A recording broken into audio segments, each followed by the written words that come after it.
You're listening to the Marketing Funnel Show, episode number 76. Have you ever seen a celebrity or leader's audience following and wondered, how the heck did they get all these people to follow them, to trust them, and to believe in them?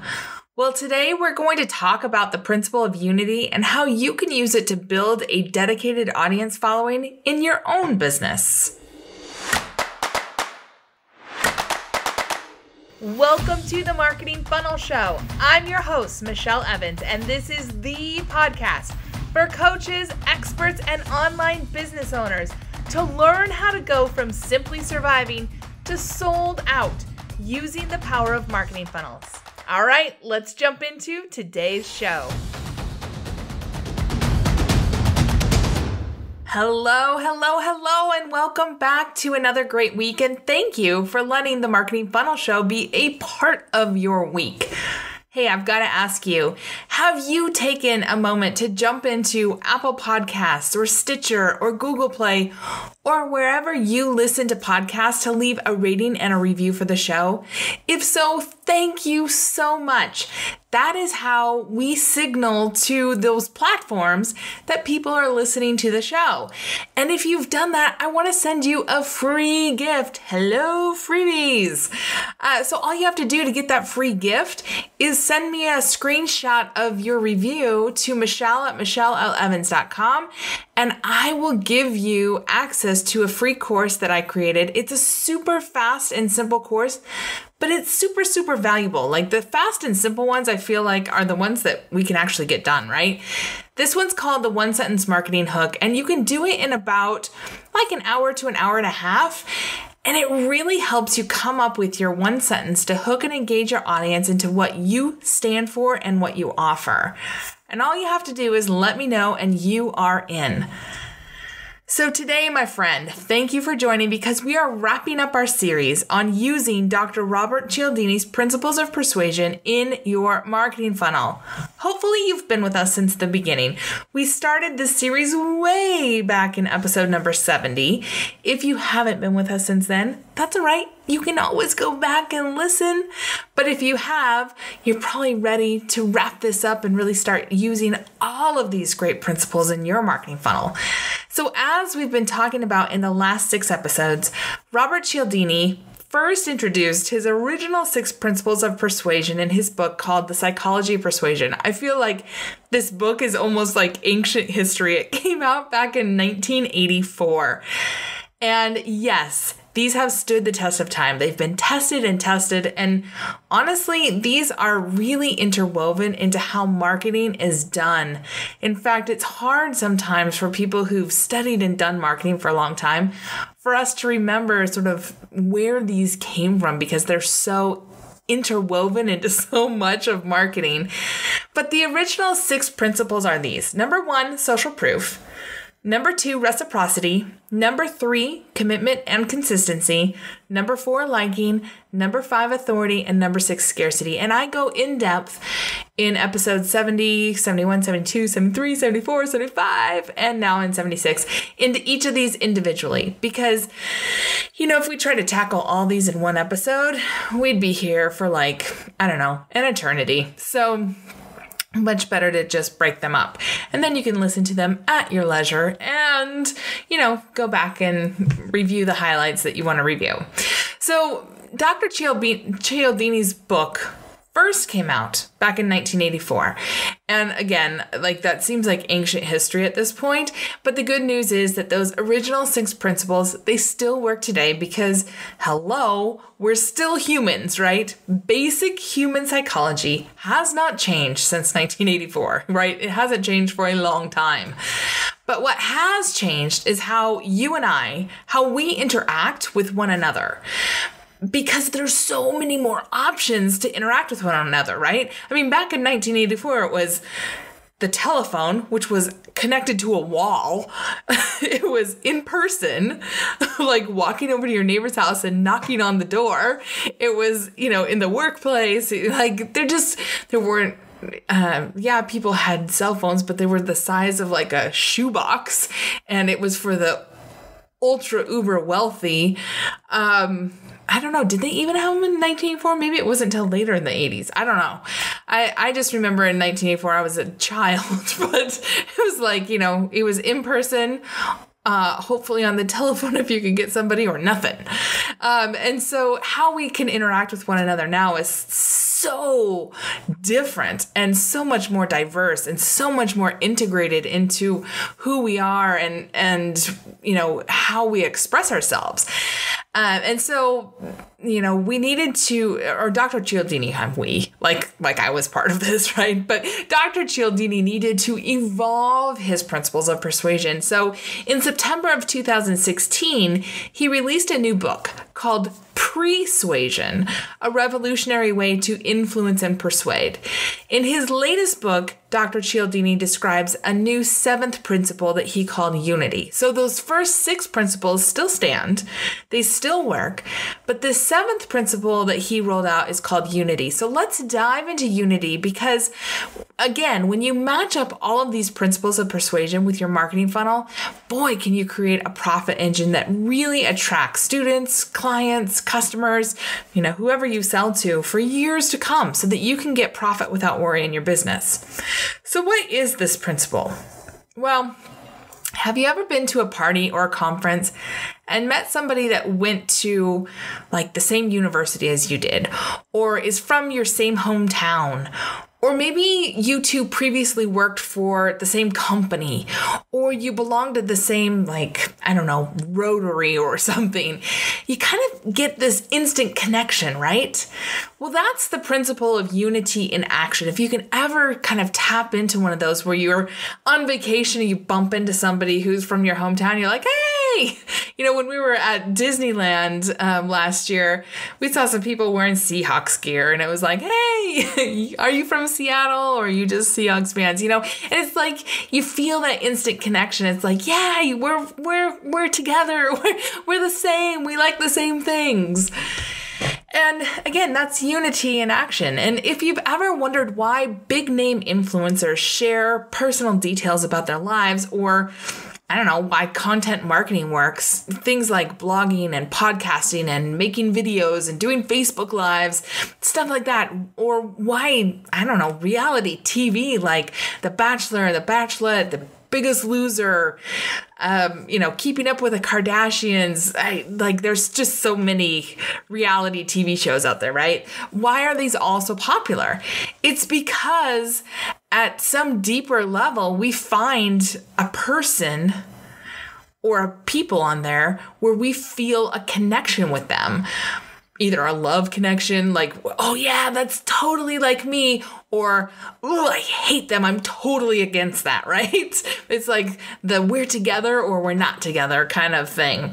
And we feel like we're either rooting for them or against them. And that is powerful. It creates community. It creates a sense of us versus them. It creates a sense of belonging, which again deepens a connection between you as a leader and your audience. And what Cialdini discovered is that the more we see people as similar to ourselves, the bigger the chance we can be influenced by them. And the more our audiences can see themselves as similar to us, so the more your audience sees you as like them, the more they're going to be influenced by you.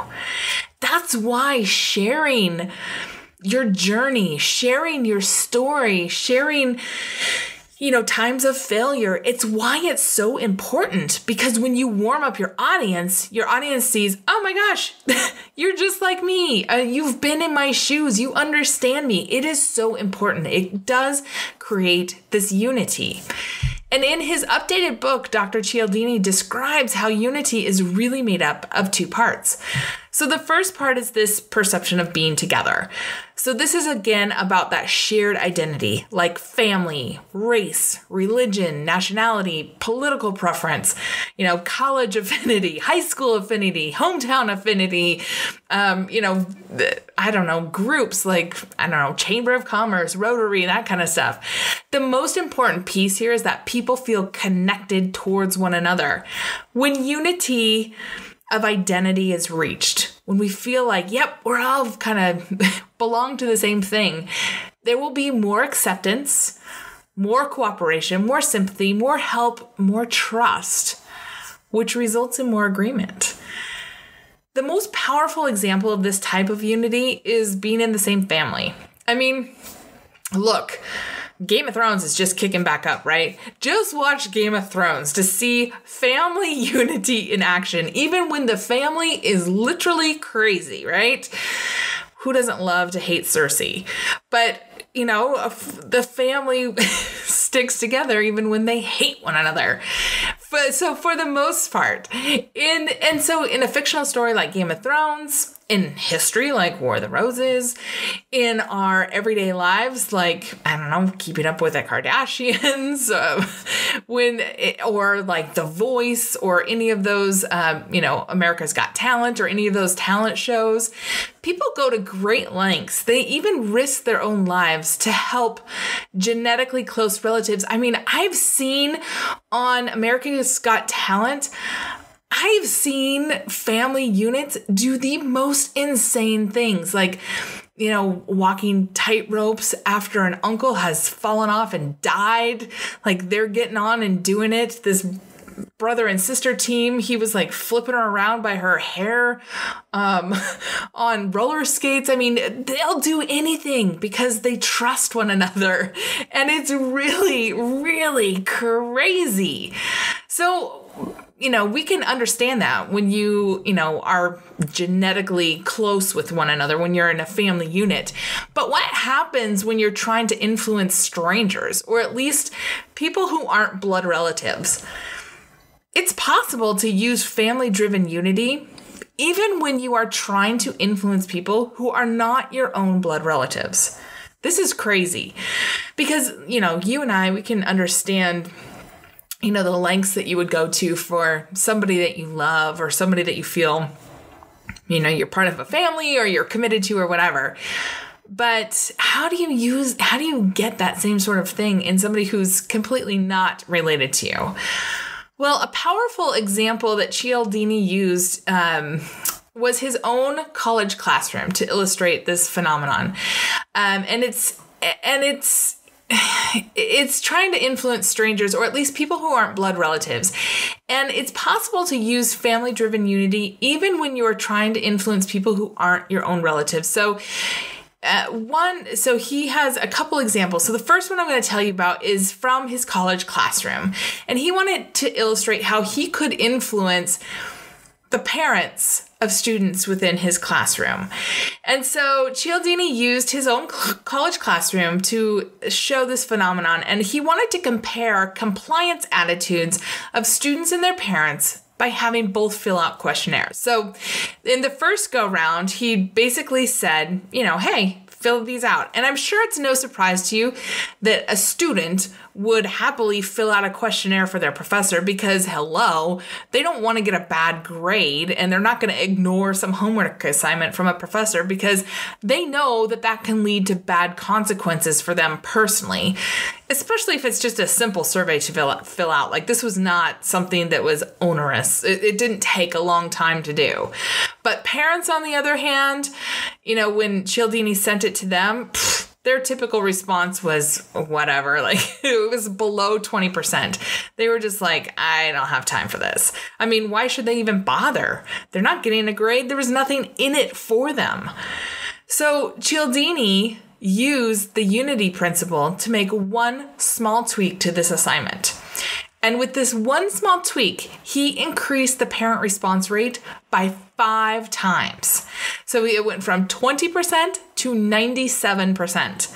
So what was this one simple intervention? Well, Cialdini said that he would give the parent's child 1 extra point on one test if the parent simply completed and returned the survey. Okay, think about this for a minute with me. 1 point on one test. Like, you go from an 80 to an 81 on your midterm. Look, you and I have taken tests before. We've taken tests in high school, and if you went to college, you took a test there too. You know as well as I do that it's pretty rare that 1 point on one test will make any difference on your final grade for a course. But because of this tiny insignificant advantage that a parent could give to their child, Cialdini got an almost perfect response rate. That is crazy.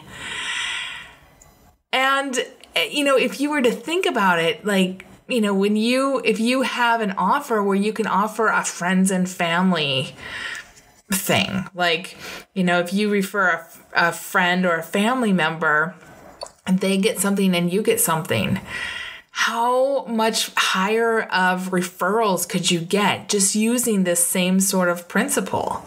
Because that is crazy. And, again, unless you're tutoring or working with students, you probably aren't going to be reaching out to their parents, but you can definitely use this powerful unity principle.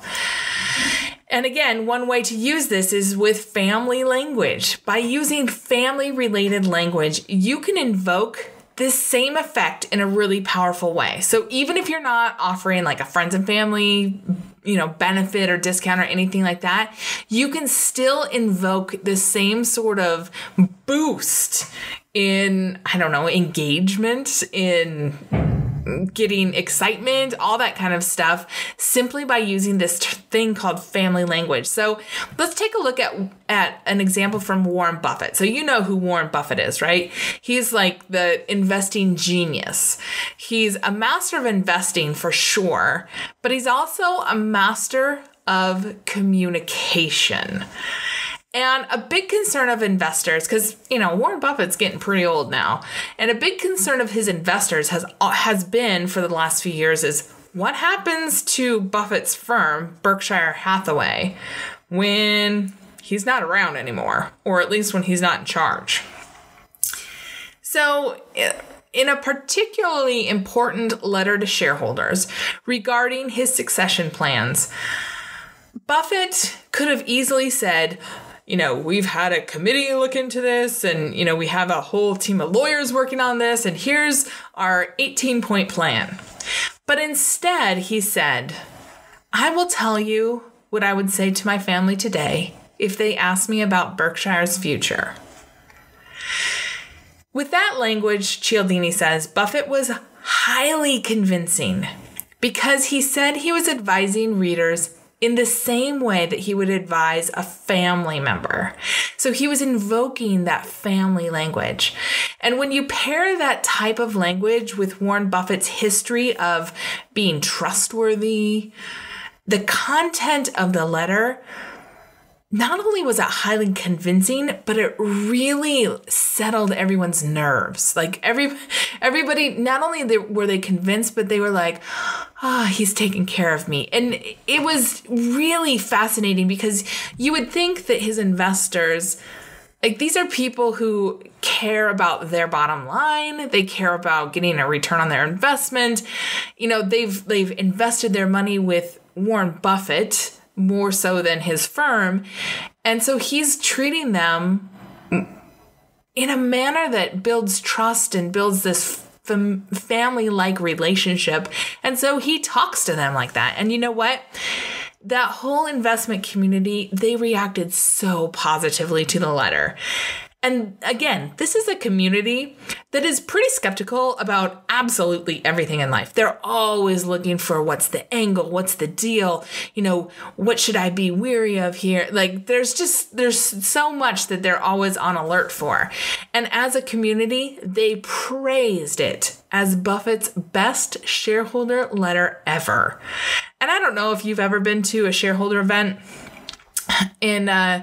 Early in my career, I was an investor relations manager for a bank for 5 years, and I've been to a lot of shareholder events, and I can tell you that doesn't usually happen. Shareholders don't usually, go bananas over a letter that you send out like that. And so this had to really settle people down and really hit the nail on the head. And it's from using this family language. And you see, if Buffett had simply laid out his succession plans in, his 18-point factual language from the attorney, it would have been, I don't even want to say less effective. I think it probably would have led to a revolt. It would have seemed cold, calculated. It would have been like, look, they're taking over. It's just like what I feared. As soon as he goes away, the vultures are going to come in. I can't trust this anymore. But since Warren Buffett invoked his family language dynamic, his community, the investment community that he built that trusts him, they believe that he had done his work to lay out a foundation to continue on with the type of work and investment strategy that he's always done. And you know what? You and we can do the same thing in our business.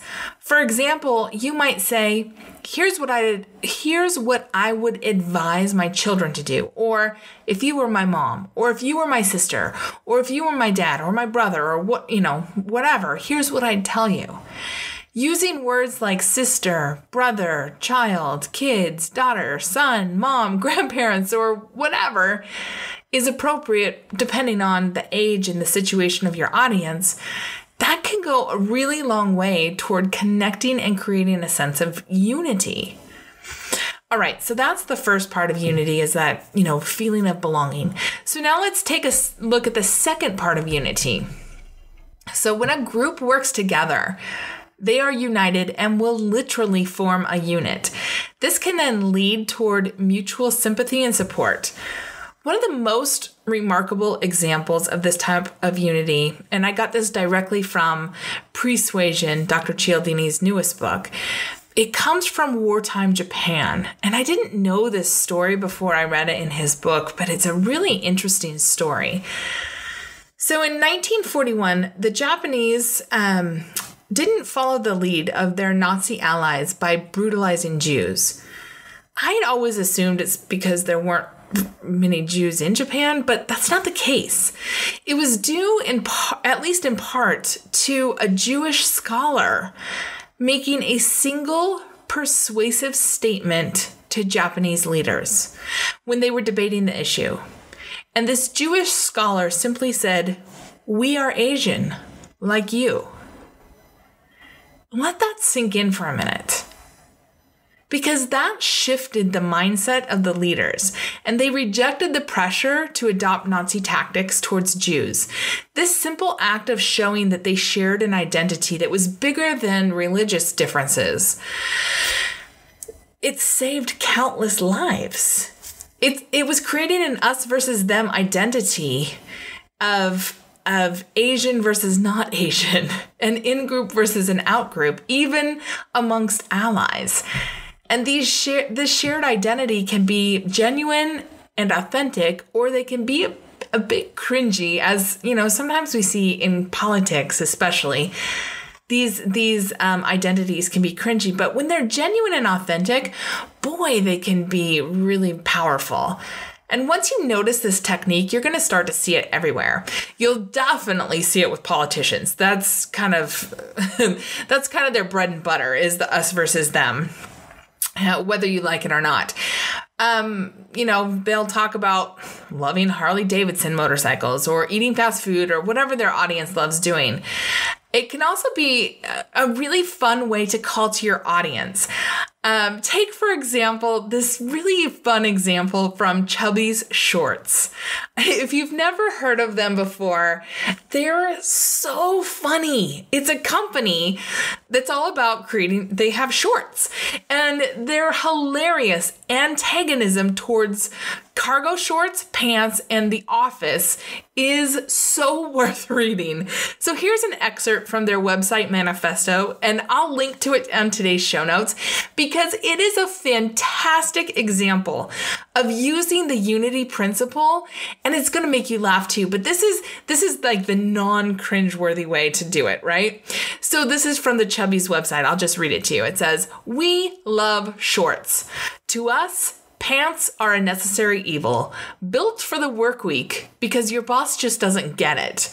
You see a chubster in pants or cargo shorts and he looks like a fish out of water, a radical fish that's probably crumping on the beach, but nonetheless out of water. But this exact passion for shorts is why chubbies are so righteous. We don't do pants. We don't do cargos. We don't do capris. We don't do shorts. We have put painstaking effort into these shorts. We have engineered them for the toughest shorts critics, ourselves." Okay, it goes on, but you can see, like, they're creating this us versus them. They're saying, we're against pants, we're against cargo shorts, we're against capris, we're against we're into chubbies. we're into chubby shorts.